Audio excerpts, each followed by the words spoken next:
श्री शिवाय नमस्तुभ्यम। अध्याय 27 प्रारंभ।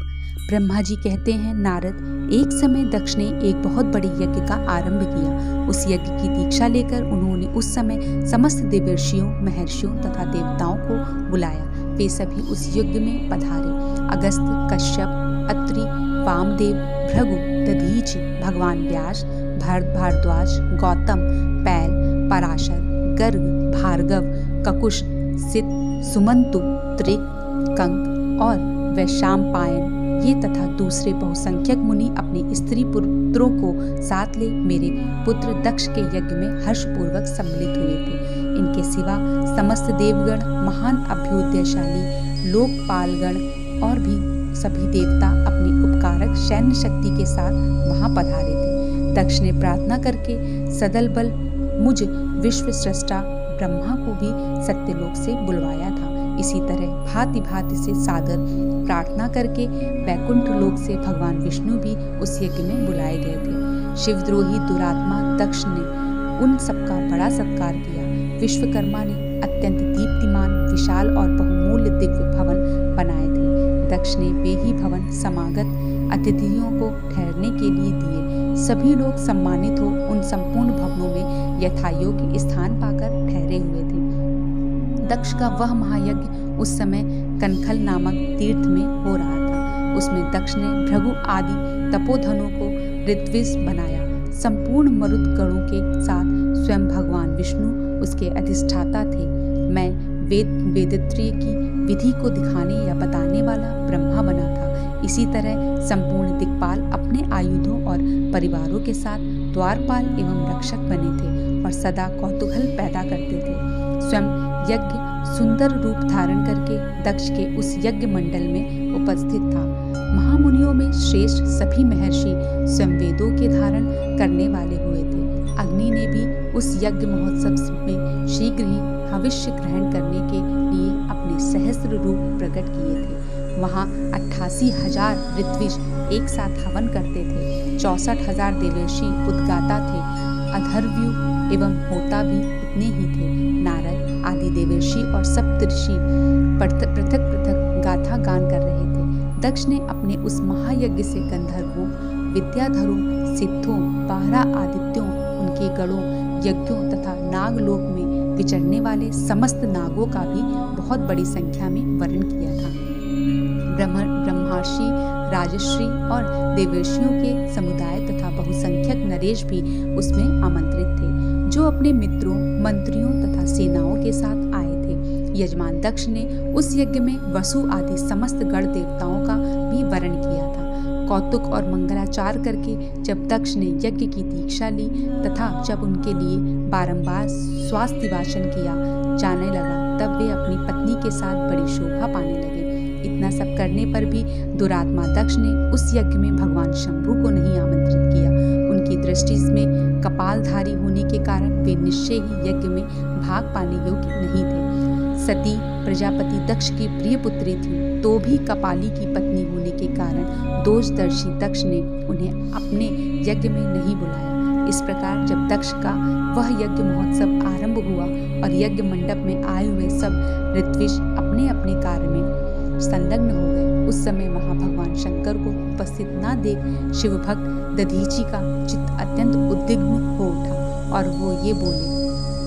दधीचि ने कहा, मुख्य देवताओं तथा महर्षियों, आप सब लोग प्रशंसा पूर्वक मेरी बात सुने। इस यज्ञ महोत्सव में भगवान शंकर नहीं आए हैं। इसका क्या कारण है? यद्यपि ये देवेश्वर, बड़े बड़े मुनि और लोकपाल यहाँ पधारे हैं, तथापि उन महात्मा पिनाक पानी शंकर के बिना यह यज्ञ अधिक शोभा नहीं पा रहा है। बड़े बड़े विद्वान कहते हैं कि मंगलमय भगवान शिव की कृपा दृष्टि से ही समस्त मंगल कार्य संपन्न होते हैं। जिनका ऐसा प्रभाव है, वे पुराण पुरुष वृषभध्वज परमेश्वर श्री नीलकंठ यहाँ क्यों नहीं दिखाई दे रहे हैं?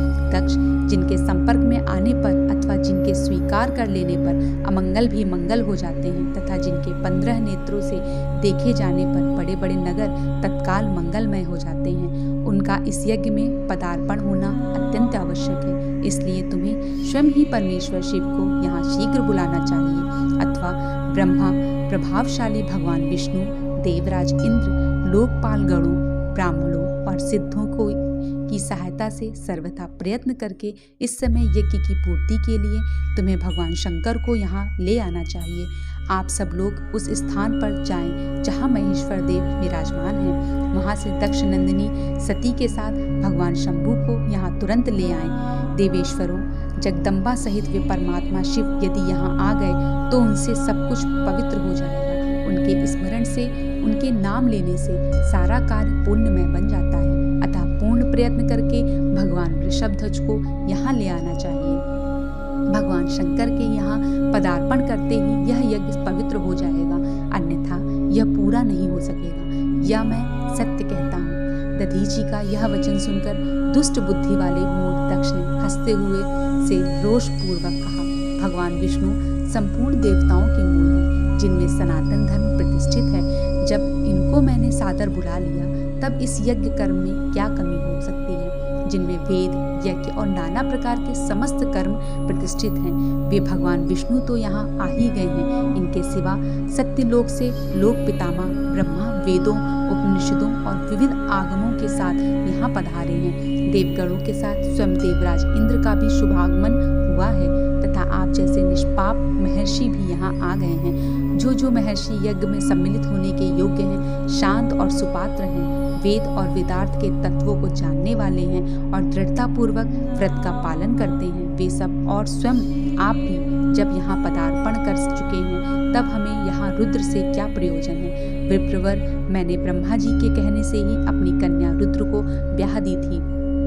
वैसे मैं जानता हूँ कि हर कुलीन नहीं है, उनके न माता है न पिता, वे भूतों, प्रेतों और पिशाचों के स्वामी हैं, अकेले रहते हैं। उनका अतिक्रमण करना दूसरों के लिए अत्यंत कठिन है। वे आत्म प्रशंसक, मूढ़, जड़, मौनी और ईर्ष्यालु हैं। इस यज्ञ कर्म में बुलाए जाने योग्य नहीं है, इसलिए मैंने उनको यहाँ नहीं बुलाया है। अतः दधीचि, आपको फिर कभी ऐसी बात नहीं कहनी चाहिए। मेरी प्रार्थना है कि आप सब लोग मिलकर मेरे इस महान यज्ञ को सफल बनाएं। दक्ष की यह बात सुनकर दधीचि ने समस्त देवताओं और मुनियों के सुनते हुए यह सारगर्भित बात कही। दधीचि बोले, दक्ष, उन भगवान शिव के बिना यह महान यज्ञ अयज्ञ हो गया है। अब यह यज्ञ कहलाने योग्य ही नहीं रह गया। विशेषतः इस यज्ञ में तुम्हारा विनाश हो जाएगा।